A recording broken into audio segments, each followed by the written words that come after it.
another series of Wednesday noontime poetry readings. For those of you who do not know me, but I think I know almost everyone, I am Adele West Fisher. I am the coordinator of library services here at the Athenaeum. And before we get started, I just want to do a quick reminder of some upcoming events. We have a first Wednesday tonight.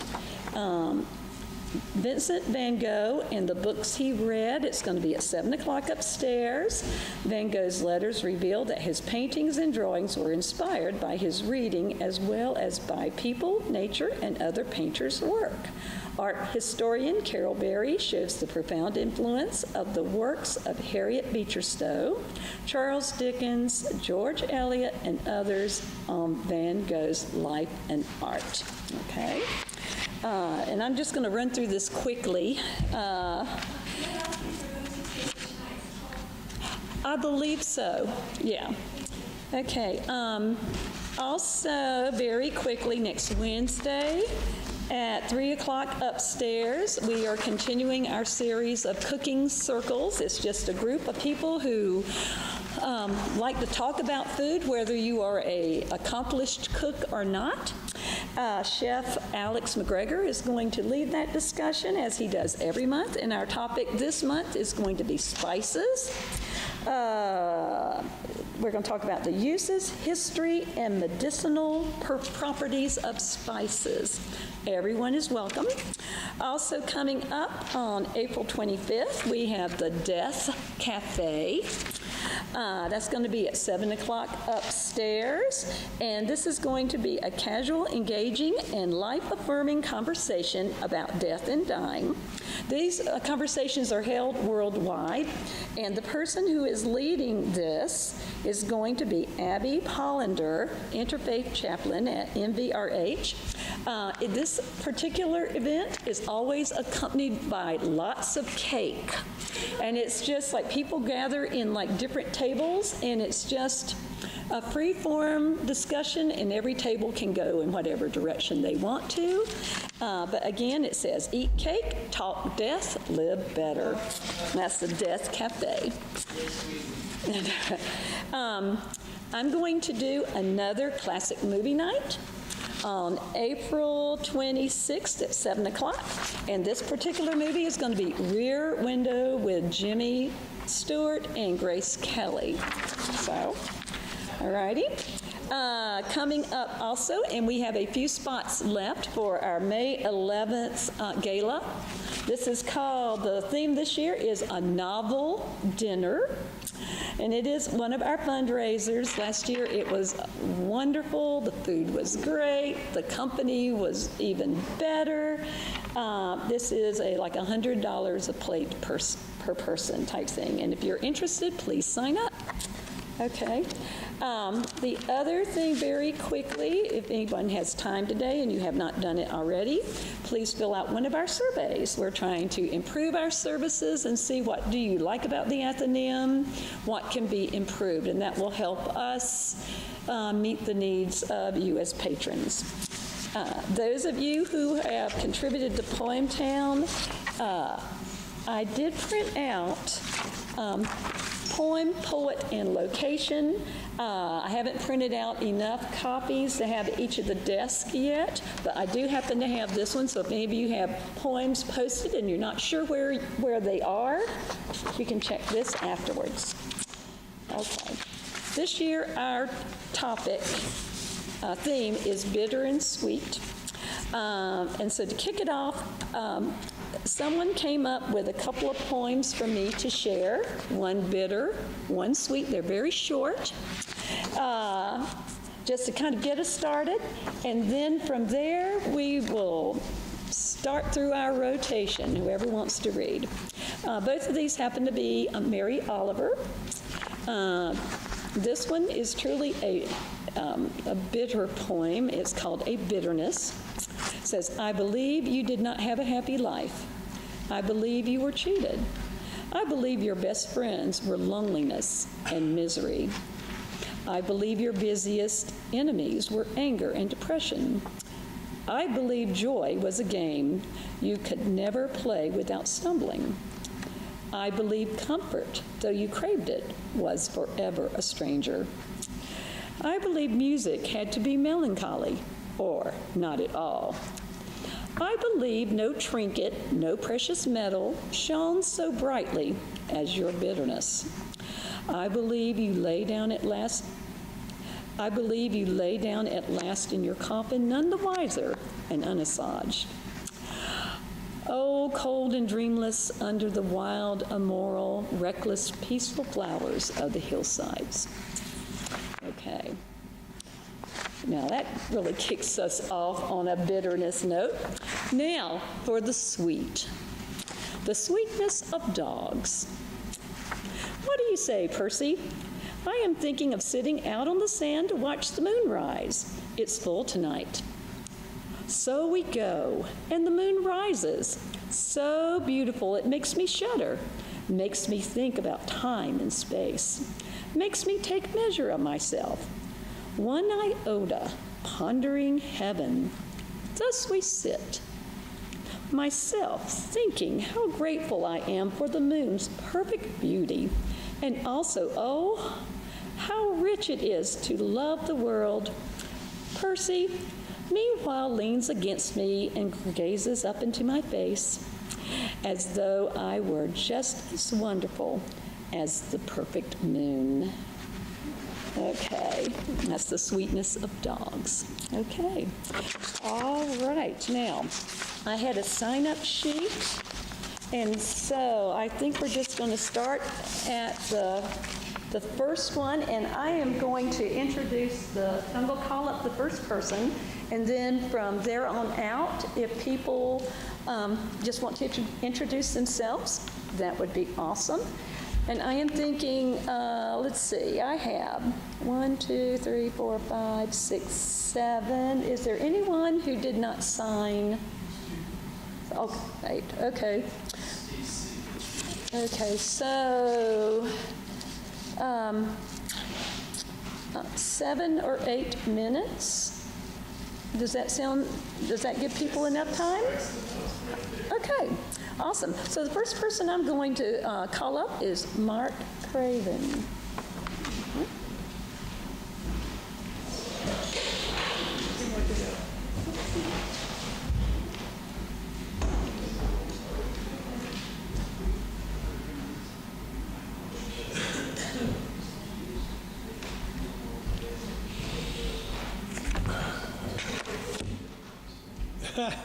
No.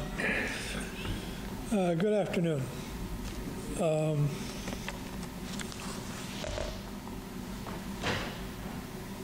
7 minutes, you figure? Yeah, 6 or 7.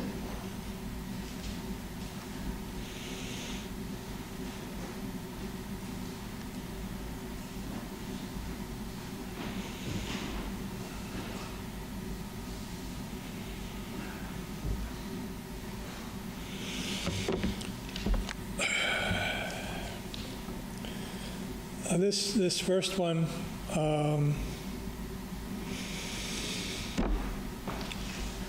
it's called "The War Not Yet Won." See what you think. The warriors gather among old friends, living and dead. The laughs louder, the silence is deeper. They read the names of those who went before. No man really lost while memory lasts. A bell is rung and echoes through the room. Names read, names choked in their throats. Shadow flashes of memory of this man or that man. Some who died under fire, others slowly dying from poison sprayed to choke the green life that hid the enemy. These same poisons now strangling the lives of those who thought they were only doing good. Now the pain passes on to the families, the wives, the lovers, children and children's children, while the men fall into the column of warriors that reaches back into history, the ranks of heroes who died. Is that okay?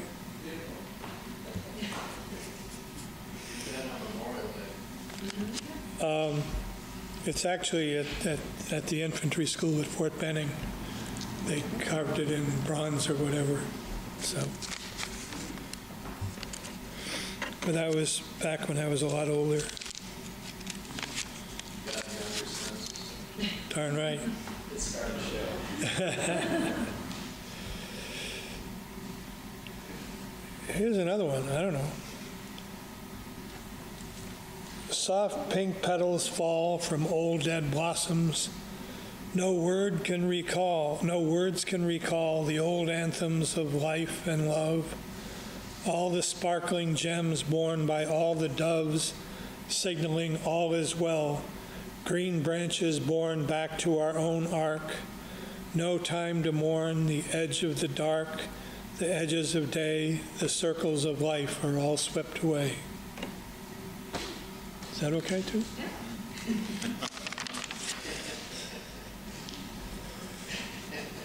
What? Well, what do you want, cards?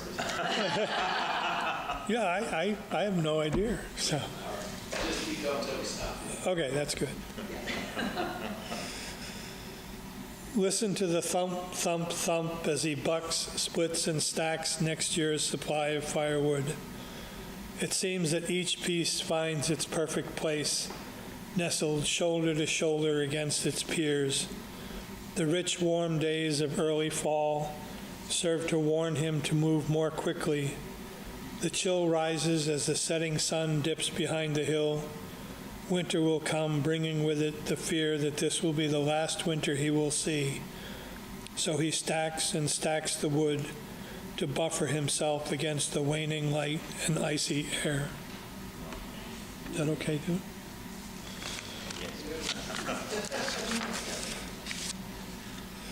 I'm on a roll.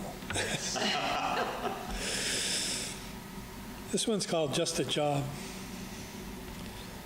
The simple cruelty of certainty makes us do the unthinkable. Nothing personal, just the rules that say what we must do. We crush the spirit of those we control with the power of our job. The clenched fist always threatening without words. The players each doing their part, playing their role. Participants in the same dance, opposite sides of the same coin, partners in the simple cruelty of certainty. This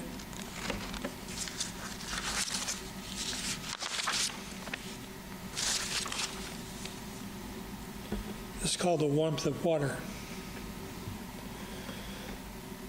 I went to bed sour. I had watched another life ended. I had probably too much bourbon. My cage was rattled while a family grieved. The small children burbled happily at play while we did what was needed to be done. The hot water in my house was frozen. No shower to wash away this day. At 3 this morning, the water pipe thawed, and I smiled as I went to shut off the faucet. In the morning, the water would be good and warm.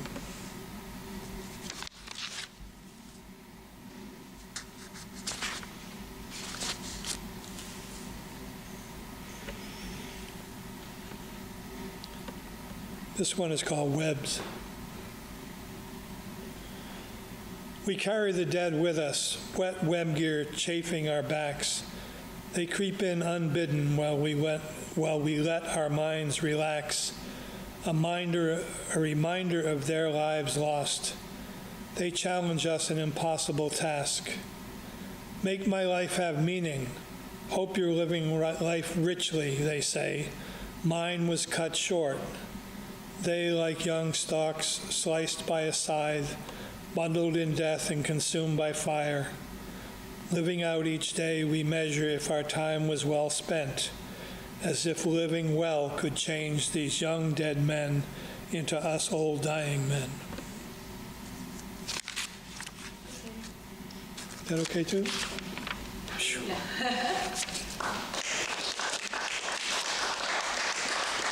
That can be done? I'll be done. Yep, you're done for now.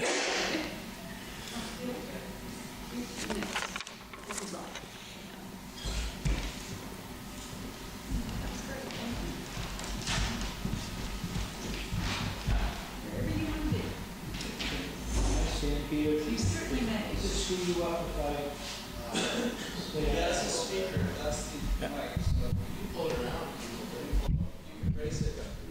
Just do it, Elvis. You want me to raise it for you? Oh, it's not, Is that okay like that? he's got it set for the camera.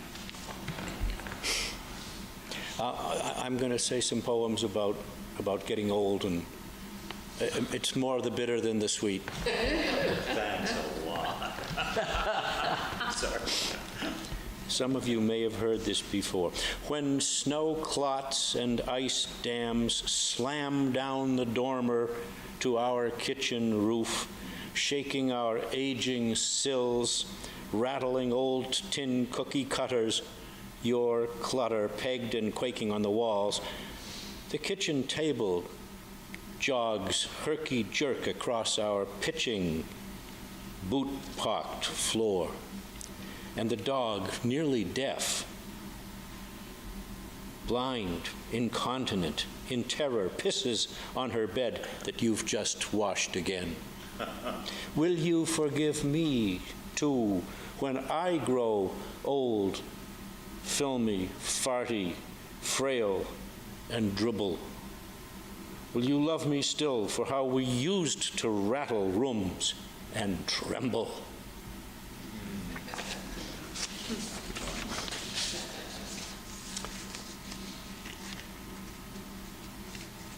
My dad died of Alzheimer's disease, and I've written a number of poems about that, and here's one of them. The boy asked if I was lost. His sister cried.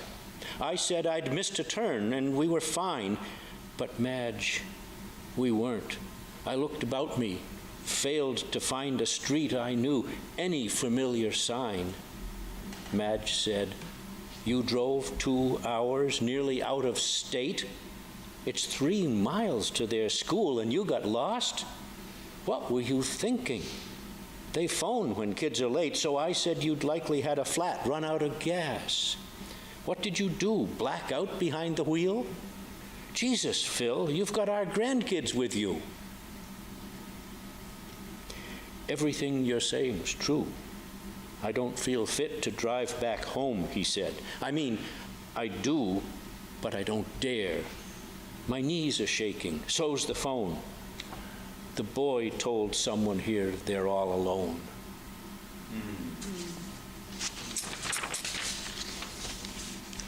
This, I think, was last year's. I can't remember. This is called Keys to the Kingdom. Gladys said, listen, you guys, stop jangling your damn keys and tell me what you're going to eat. She'd slammed 3 mugs of coffee down and sloshed a little. She tossed her towel at the pool and, pencil poised, glanced expectantly from face to deep-lined, weathered, stubbled face. Gil burned his clutch out plowing drifted snow this morning, Jake said. Mac smacked the table with his fist, made the mugs jump and slop again. Gladys glared at Mac, the rag, the puddle, fanned her order pad pages, said, you guys can mop this up yourselves. Geez, must have stunk awful. What? Jake said. Gil's snowplow work? No, she said, his clutch. And are we ready yet to order, gentlemen? She rolled her eyes, tapped a foot. You may be old, but damn, you're slow. And lousy tippers, too. Let's go. I need to make a living here. They tented gnarled knuckles, scrawny forearms over stubby mugs, steaming up their specs. No one ordered. Gladys sighed. Most days, you order bran muffin and 2 fried eggs, and you two omelets, bacon, whole wheat toast. The gravy biscuit guy ain't here today. He's dead, Gil said. The snow, his truck, his heart. How am I doing? Doing pretty good. One more.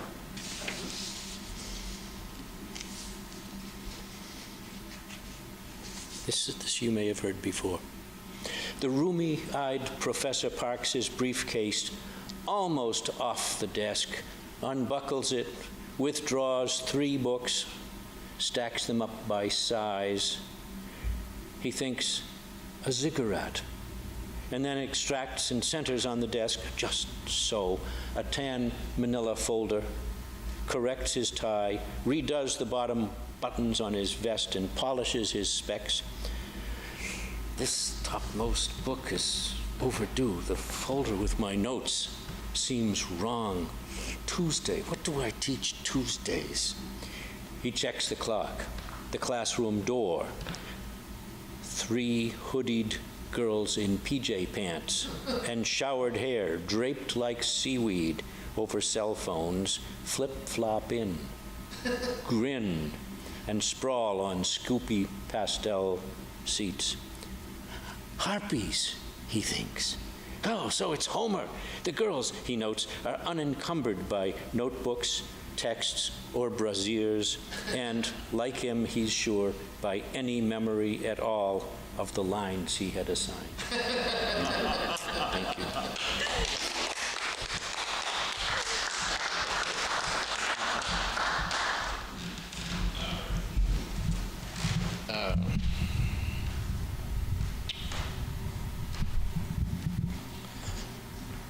Well, first I have to thank Adele for helping us put this on, and the Athenaeum for letting us use this wonderful place. And thank you, all of you who showed support for it, especially from Northeast Storytellers. I want to commend Bill on his use of verbs, flip-flopping into the room. We didn't need any nouns in that. And I thought I'd start out with something that's a little more bitter than sweet, but it's also hanging up. For the 3rd year down at Portland and Railroad Streets, it's called To Eulalie, Gone Early.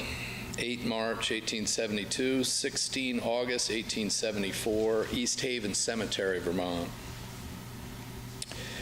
Eulalie Morgan, gone at 2. No cause recorded on your stone. Some disease, long since cured, some horrible infant tragedy.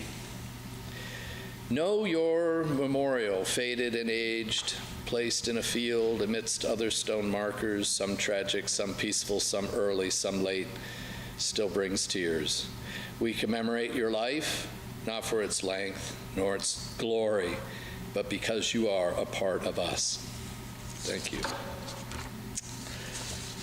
Just in case you thought that that came trippingly off my pen and delivered this perfection with no steps in between, I thought I'd show you some of the markups I got from some of the members of my group, all of which I ignored, of course, particularly those that came from Steve Cahill.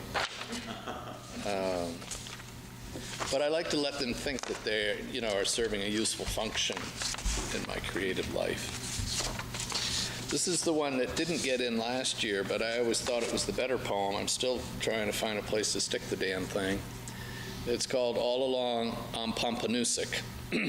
See, no poet worth his weight could really drive by a sign that says on Pompanousek flowing below here without thinking, one day I need to commemorate that highway sign with a poem. So anyway, I give you All Along on Pompanousek. All along on Pompanousek, where gushing waters prance, Abenaki tribes did trump there through mushy, quaky land, their own. On banks they hunted, fished, and hunkered. We took the name for banks and stores. She rises up from Vershar west, flowing through the Fairleys east, slacking once for Union Village Dam, joining Connecticut in town of Norwich, together flowing to Long Island. Little of this I know as I hurtle by, just a name on highway signs so odd to my ear. Perhaps down there I'll find the answers, the how, the why, the when of life.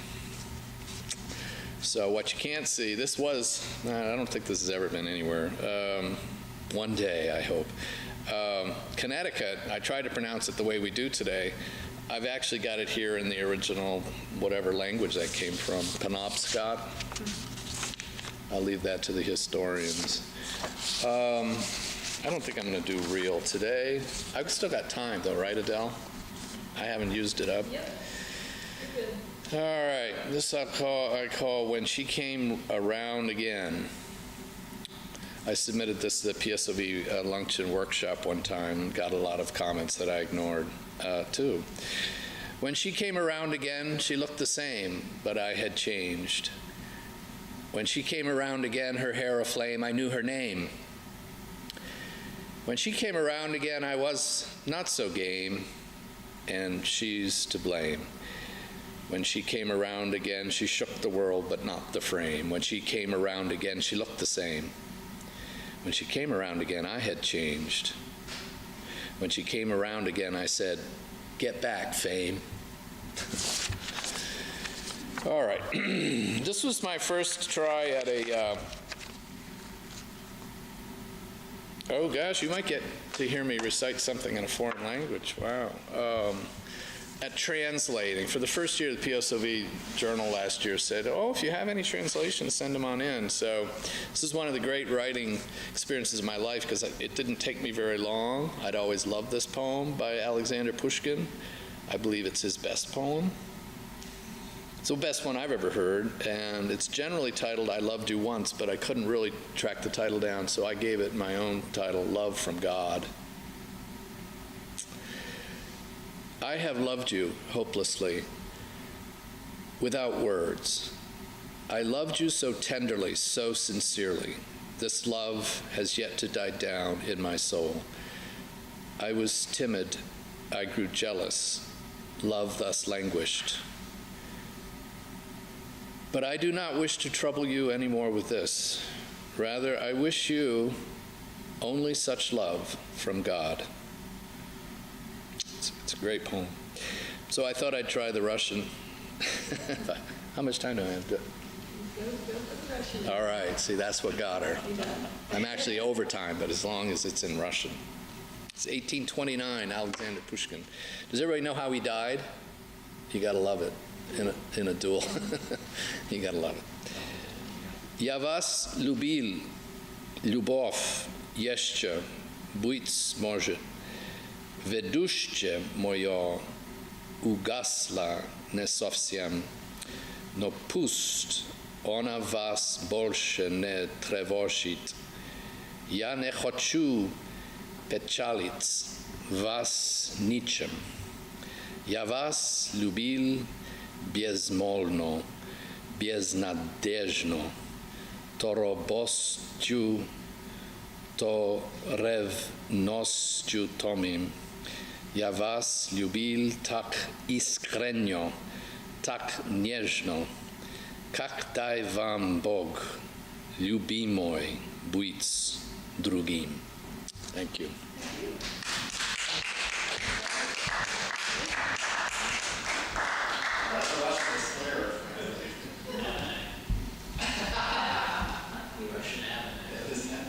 It did. It came across the Bering Strait.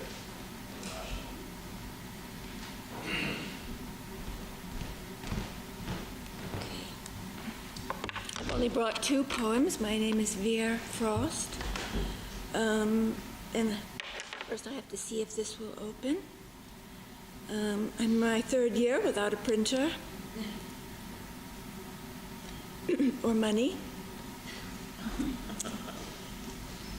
And this is, I spend my life going back and doing poems again and again and again. So if I have said this before, this one, I don't recall, but years ago, I'm a birder, and years ago I spent a good deal of time behind the mill in Winooski birding, one of the great, great habitats, all gone after the, well, this is called To the Once and Future River, improved by the town. One, back of University Hill, the yelling river, ochred, booming grace over the stone teeth beside the hydro. Nothing now left of the reaches of song and marsh reek behind the mill except the river's present ghosts. Two, Rough-winged swallows born to the river's icy mirth would reappear from the spray, material again, and dry, trusting their feathers, while I headed behind the mill where a boggy, turtled water plains, wands of green osier and mudgrass exploited the sphagnum edge, a nursery since the ice melted. This succession of bird marshes, each shire, each wild with babies in black-holed snags. In turgid creation, I placed my boots among smells unredeemed, harsh to the sold-out senses. 3. Before developers got them from the tanagers and redstarts and mergansers, the marshes blessed all criminals.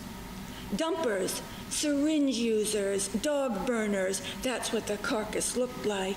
Their fires always out, however, before hunger and beauty wake side by side in beds of dawn. Swamp and popple and songs written even in the scummy, bittern room. The destroyed land he doesn't notice is the poet's ghost, parent, fate. 4. Once a lunch-hour masturbator in the cattails became my father, and a green heron took out of hiding where it belongs, and from a naked wire put round gold eyes on mine. Offered the dark rivulets gushing out of its breast. Row, it commanded, but probably I hung on like a leaf. Every rock is a heart. Listen, it said. 5. Photos in the Mill Museum are not of kids' bloodied fingers, not bones without sunshine. Here's the general idea: dry the land to flour, bake dollars, and on the for sale sign put a logo. How about the black-crowned night heron, its plume 1,000,000 years evolving? The unwashed girl at the loom glimpses a big-headed bird, the river on fire. At sunset, the bird allowed to go to bed. 6. Go to hell, luxury apartments, river view, and cement, quote, river walk, unquote, not even a red wing coin at the April day I was forced to remember. At 6, sending my cousin to hell. How I entered a new radiance. I was a god I'd heard of, if not yet adept at fixing the sorrow and terminus of somebody else's trip down Earth's winding river. River, don't you wish we'd given our gods the grace to weep? Okay, that's a rage poem, obviously. This is a little, it's quite short. It's called Near Spring, Northern Vermont. Tahoma Journal said they really wanted this one if I would just work on it a couple more times. So that's what I'm doing. Near Spring, Northern Vermont. Plumes hover on the lost ice like ghosts, but more like the magnetism that rides the fierce river, like Paul Revere announcing to the village through frilling white lips certain siren signs, each as untrustworthy as a cloud. Tough daffodil tongues say, stay, there will be perfect minutes. The lipstick hump of rhubarb like the old woman in a dream who shows you birth goo on her hands and a 1,000,000-watt hyena smile. Later, she'll fit into sunshine her crested, winging, bird-sized things, while boulders of what's left of the snow are still crying down slope. Skin outside at last, too soon to run, except on lungs, breathing since the Cenozoic straight into another transformation. This spinning, name it dance or lust, tell it we are your 1,000 heartbeats.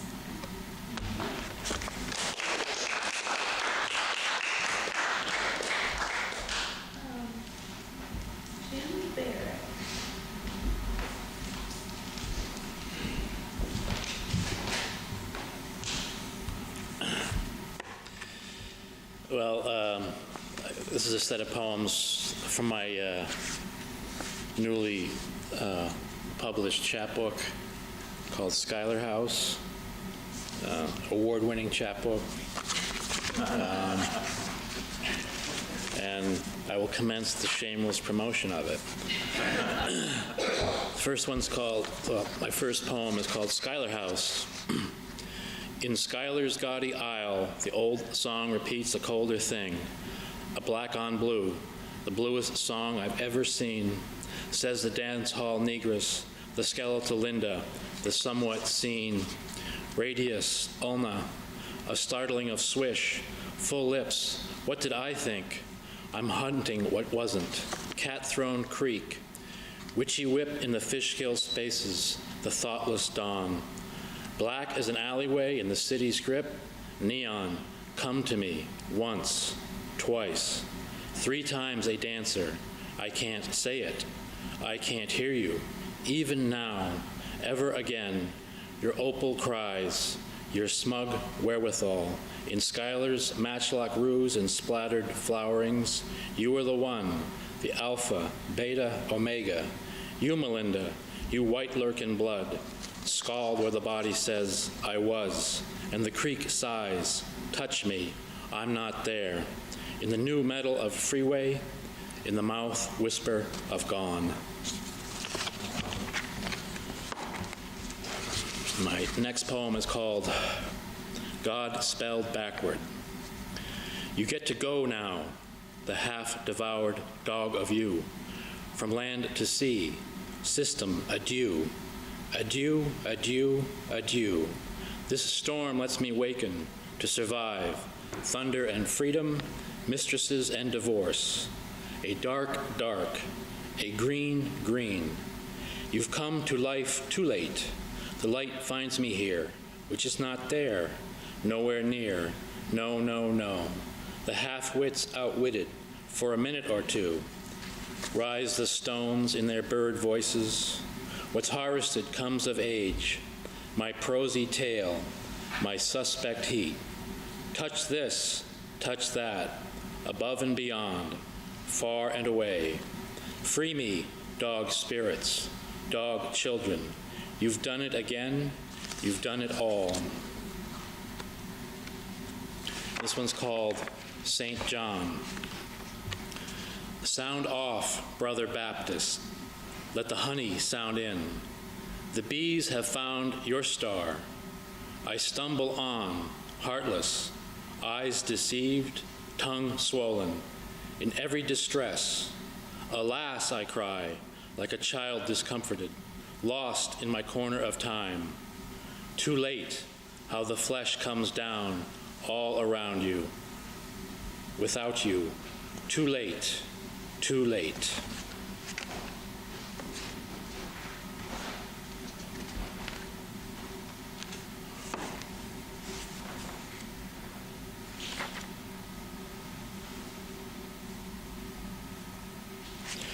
Okay, this is called Down at the End of the Earth. We'd been making out from east to west.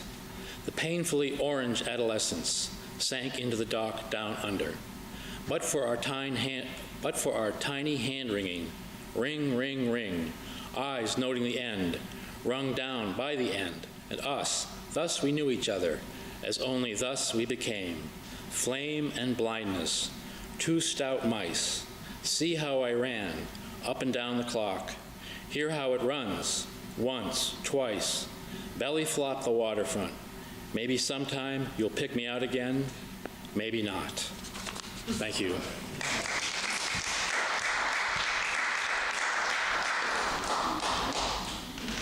Jim, on the ask that, when we ask that open the book for you're a standing author, you're saying. Put his real name on. We're going to get him an ISBN.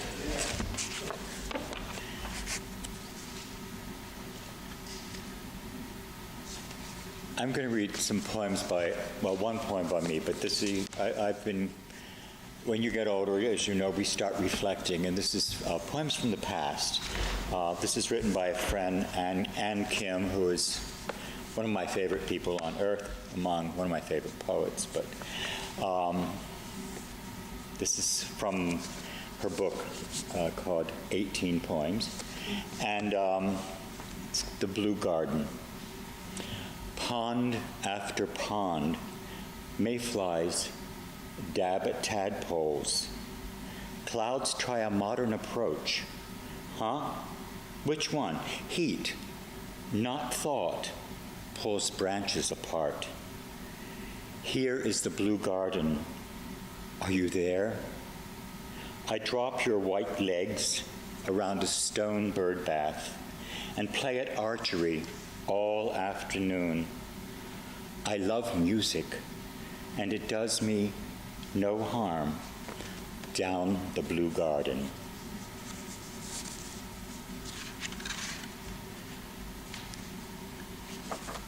I want to read all of hers too, but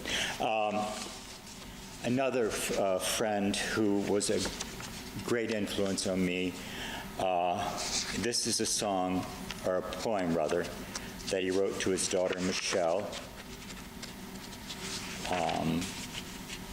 If I can find it. Where did you go, Joe? Miss Rose.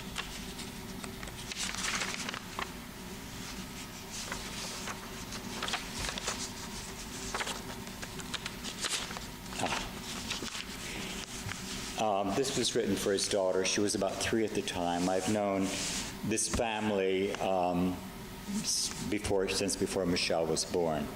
And Joe Dunn, the poet, was a great influence on my life and many, many other people in Boston. He was affiliated with Stone Soup Poets in Black Mountain, and just was a person that everybody loved.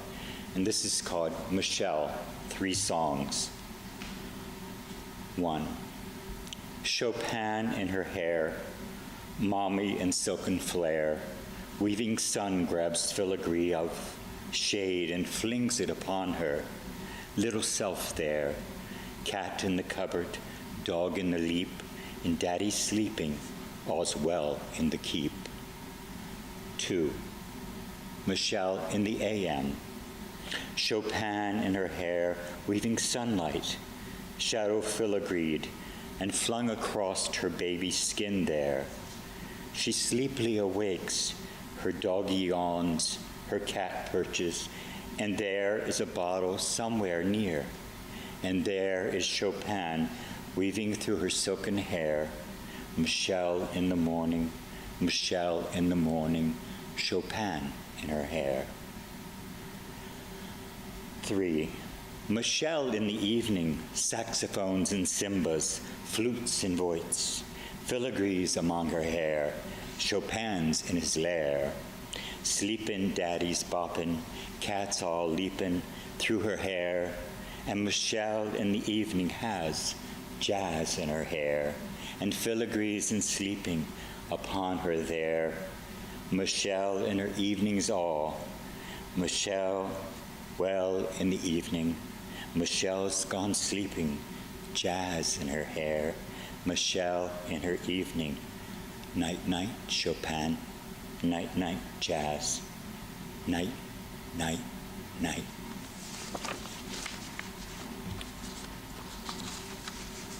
And here is a youthful poem of mine. This was when I was in my 20s, sporting around Boston. It's called Come Ye. Come, ye sweltering heaves and hoes, and listen to the voice of graphic pleasure. Hold under your tongues sweating pulses and salty lovers. Shower yourselves with verbs and nouns of delicacy and fire. Hold your body to the magic of yourself and the incantation of another. Whisper into the wind as it comes towards you, so softly that it cannot hear.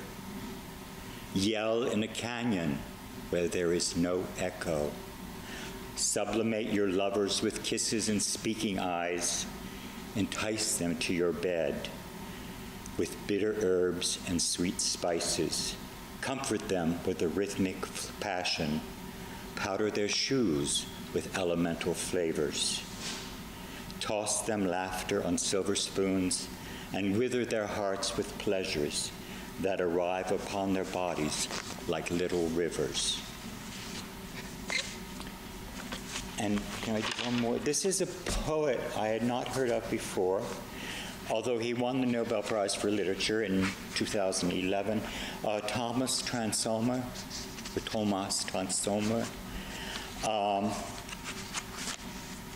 And every one that I open up to is just a beautiful, beautiful poem. This is called, let's do this one. And I found this at the dollar store, of all places. The couple. They turn out the lamplight, and its white globe glimmers for a moment, an aspirin rising and falling, then dissolving in a glass of darkness. Around them, the hotel walls slide like a backdrop into the night sky. Love's drama has died down, and they're sleeping now, but their dreams will meet as colors meet and bleed into each other in the dampened pages of a child's painting book. All around is dark and silent. The city has drawn in, extinguishing its windows. The houses have approached. The crowd in close, attentive. This audience of canceled faces. Thank you.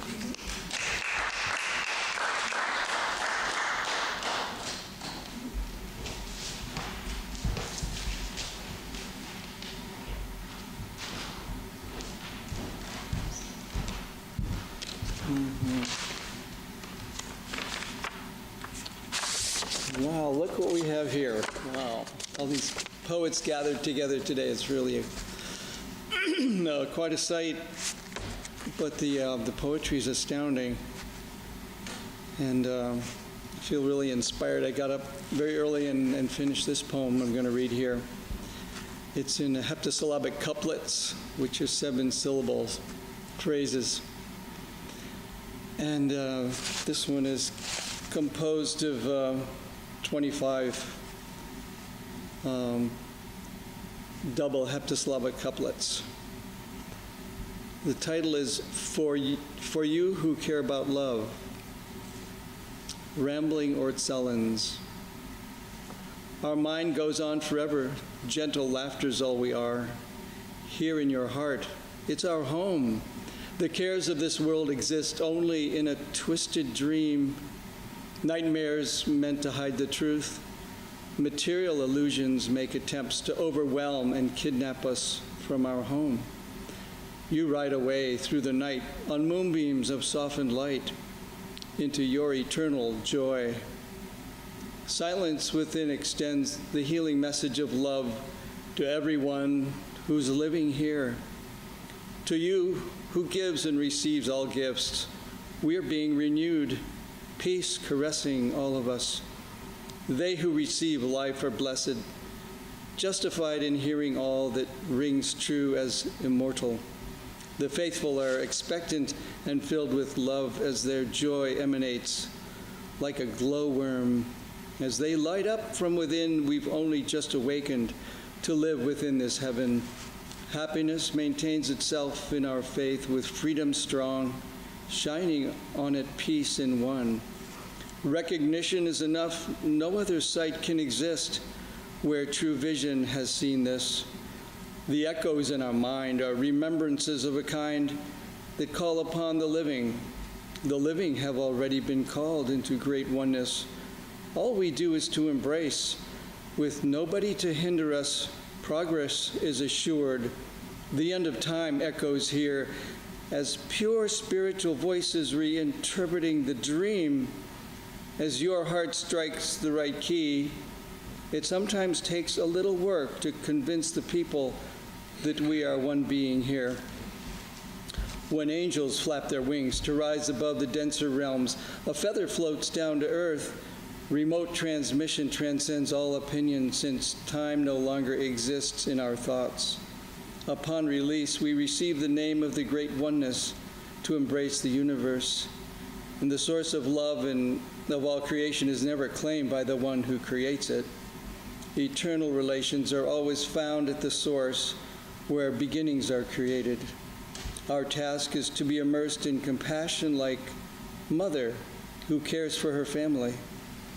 Here within the quiet mind, we sit and recite our verse, reenact the play of love. Can't we attempt to attain oneness in our practice of harmony with our muses? Push on even when closure is inevitable, for we now have some place to be.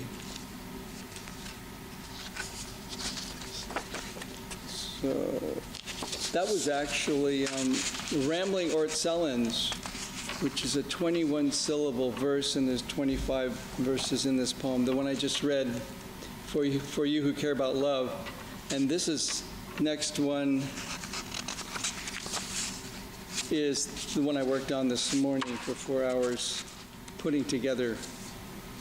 It's Rambling Ortzelanettes, which is 28-syllable verses, 25 of them in this poem.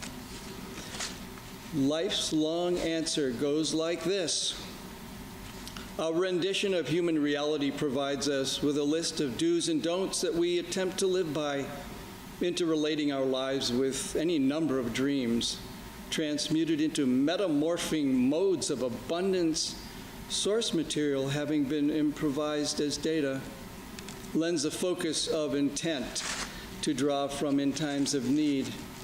Life's ever-changing nature attempts to keep us on our toes, searching for the latest miracle to come our way. The nature of miracles, of course, involves us with the reflective quality of our innermost universe. Our own reflections dictate projections that we have placed upon our reality, underscoring confinement.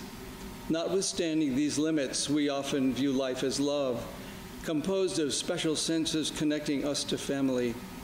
We study the facts to find an illusion of truth, as if our life depends upon its applied use and function, turning around to see that ages have passed, finding that you remain holding the bag while nothing has really changed. A voice comes out of nowhere stating that we can't begin to entertain your new play. Great perceptions, great preconceptions, nor the thought. It's no big surprise, given the facts, notwithstanding the encouragement to know who stands behind this creation.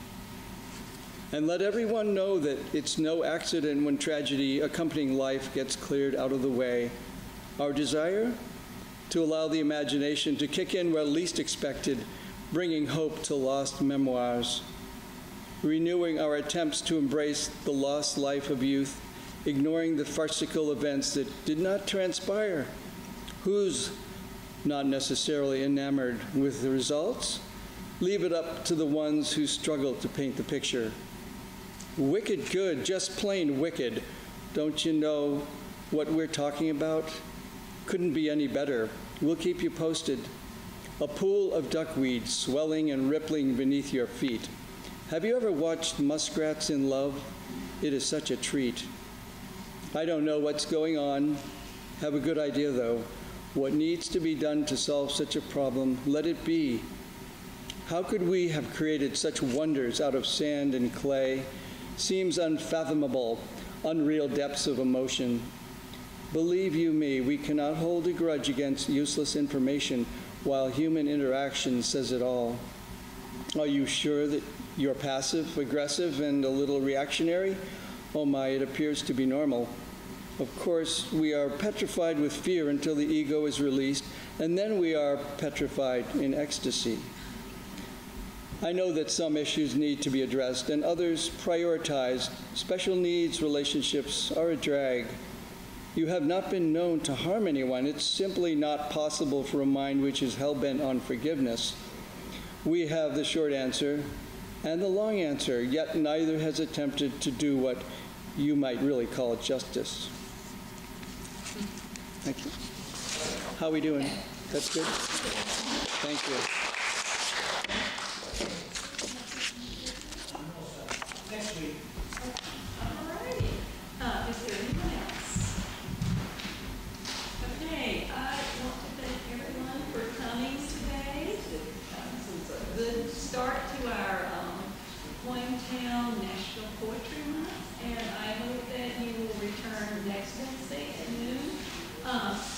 invite additional